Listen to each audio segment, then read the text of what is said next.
Hi hello welcome to Shravana health tips. ఈరోజు మనం gynaecologist doctor Amulya కీర్తి మేడంతో ఉన్నాము. నమస్తే మేడం. అందరికీ నమస్కారం. This is doctor Amulya Keerthi, consultant obstetrician and gynaecologist at life spring hospital, Kukatpally. White discharge అనేది ప్రెగ్నెన్సీలోనే ఎక్కువగా చూస్తూ ఉంటాం మేడం, అది ఎందుకు వస్తుంది? సో ప్రెగ్నెన్సీలో బేసికలీ ప్రొజెస్ట్రాన్ హార్మోన్ అనేది పెరుగుతుంది. దానివల్ల వైట్ డిశ్చార్జ్ అనేది పెరగడం నార్మల్. బట్ దాంతో ఎలాంటి స్మెల్ అండ్ ఇచ్చింగ్ ఉండదు యూజువలీ.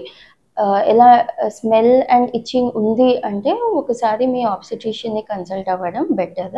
అలాగే ప్రెగ్నెన్సీలో వైట్ డిశ్చార్జ్ ఎక్కువ ఉంటే ఒకసారి షుగర్ లెవెల్స్ కూడా చూసుకోవడం బెటర్. వైట్ డిశ్చార్జ్ అనేది ఎక్కువగా ఉంటే ఒక్కొక్కసారి ప్రీటర్మ్ డెలివరీస్ కూడా కాజ్ చేస్తుంది అనమాట. సో వైట్ డిశ్చార్జ్ ఎక్కువ ఉంది, especially with itching and foul smell అంటే అది నెగ్లెక్ట్ చేయకుండా మీ డాక్టర్ని కలవాలి. వైట్ డిశ్చార్జ్ ఉన్నప్పుడు డాక్టర్ని ఎలాంటి సందర్భాల్లో కలవాలి madam? White discharge smell and ఇచ్తో పాటు ఉండడంతో పాటు ఒక్కొక్కసారి high grade fever, back pain ఇలా ఉంది అంటే మీ డాక్టర్ని కలవాలి. ఎందుకంటే అది పిఐడి అనే ఇన్ఫెక్షన్ కావచ్చు. ఒక్కొక్కసారి వైట్ డిశ్చార్జ్తో పాటు పీరియడ్స్ మధ్యన కూడా వైటిష్ ప్లస్ రెడ్డిష్ మిక్స్ అంటే ఇంటర్మెన్స్ట్రల్ స్పాటింగ్ అలాంటి సిచ్యువేషన్స్ ఉండొచ్చు. అలాంటి టైంలో కూడా మీ డాక్టర్ని కలవాలి. ఒక్కొక్కసారి after bleeding white discharge plus reddish post coital bleeding అదనమాట. అలాంటి సిచ్యువేషన్స్లో కూడా మీ డాక్టర్ని కలవాలి మీరు. వైట్ డిశ్చార్జ్ సమస్య ఉన్న వాళ్ళకి ఎలాంటి టెస్టులు చేయించుకోవాలి madam? So patient white discharge complaint వచ్చినప్పుడు యూజువల్గా ఒక హిస్టరీ తీసుకుంటాము. పేషెంట్కి ఇంకేమైనా సిమ్టమ్స్ ఉన్నాయా, లైక్ వైట్ డిశ్చార్జ్తో పాటు ఇందాక చెప్పినట్టు పోస్ట్ కాయిటల్ బ్లీడింగ్, లేకపోతే పీరియడ్స్ మధ్యన పెయిన్ రావడము, పీరియడ్స్ మధ్యలో బ్లీడింగ్ కనిపించడము, ఫౌల్ స్మెల్, ఇచ్చింగ్ ఎలా ఉంది, అవి అన్నీ హిస్టరీ తీసుకుంటాము. తర్వాత స్పెక్యులం పెట్టేసి ఒక ఇన్స్ట్రుమెంట్ పెట్టి మెయిన్గా సర్విక్స్ దగ్గర ఏమైనా ఎరోషన్స్ అంటే అక్కడ ఏమైనా రెడ్డిష్నెస్ ఉందా చెక్ చేస్తాము. అలాగే వైట్ డిశ్చార్జ్ ఎలా ఉంది, ఆ కన్సిస్టెన్సీ ఎలా ఉంది, కలర్ ఎలా ఉంది అది చూస్తాం అనమాట. దాన్ని బట్టి మేము ఒక డయాగ్నోసిస్కి వస్తాం. ఒక్కొక్కసారి వైట్ డిశ్చార్జ్ అనేది ఫిజియోలాజికల్ నార్మల్ ఉండొచ్చు. ఒక్కొక్కసారి వైట్ డిశ్చార్జ్ అది పెరుగు కన్సిస్టెన్సీ కర్డీ వైట్ డిశ్చార్జ్ అంటాం అనమాట.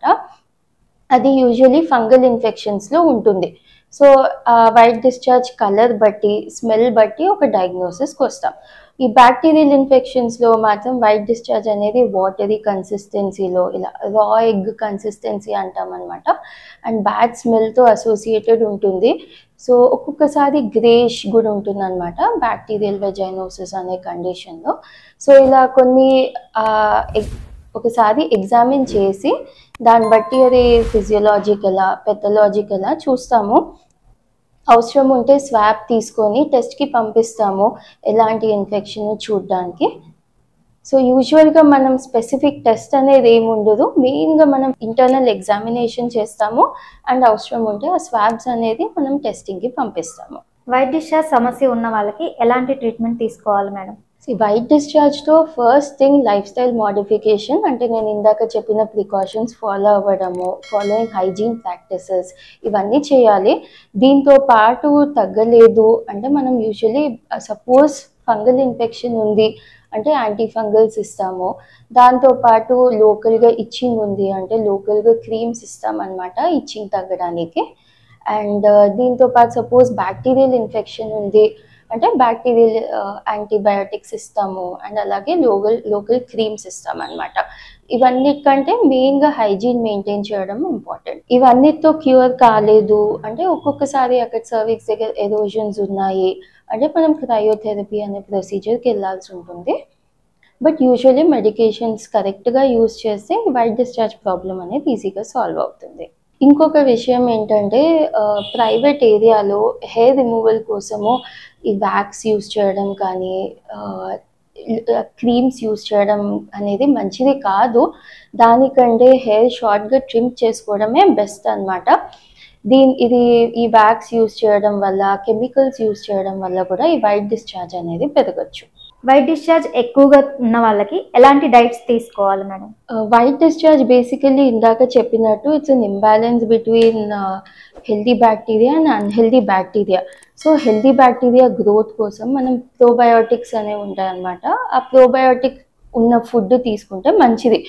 ఒక మంచి ఎగ్జాంపుల్ ఇస్ కర్డ్ అనమాట.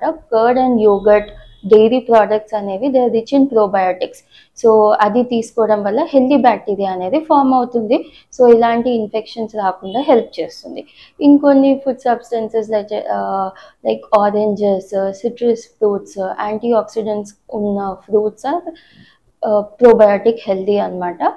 అండ్ మెంతులు, లేడీస్ ఫింగర్ ఇలాంటి ఫుడ్స్ కూడా వైట్ డిశ్చార్జ్ తగ్గిస్తాయి. వైట్ డిశ్చార్జ్ రాకుండా ఉండాలి అని అంటే ఎలాంటి టిప్స్ ఫాలో అవ్వాలి మేడం?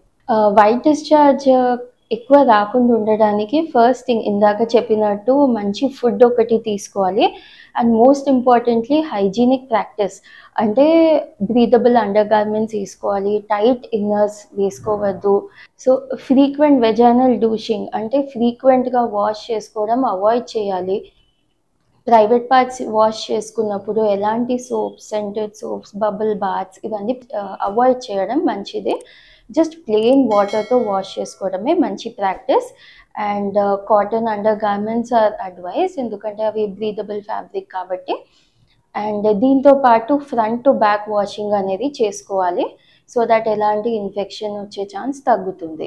వైట్ డిశ్చార్జ్ ఎక్కువగా ఉన్నప్పుడు it is better to consult a gynaecologist, especially దాంతో స్మెల్ అండ్ ఇచ్చింగ్ ఉన్నప్పుడు. అండ్ ఎలాంటి ఎస్టీడీ ఇన్ఫెక్షన్స్ అంటే సెక్షువల్లీ ట్రాన్స్మిటెడ్ ఇన్ఫెక్షన్స్ అవాయిడ్ చేయడానికి it is better to use condoms. Thank you madam. చూస్తూనే ఉండండి శ్రావణ హెల్త్ టిప్స్. మీకు ఏమైనా డౌట్స్ ఉంటే కామెంట్ రూపంలో తెలియజేయండి. Please like, share and subscribe Shravana health tips.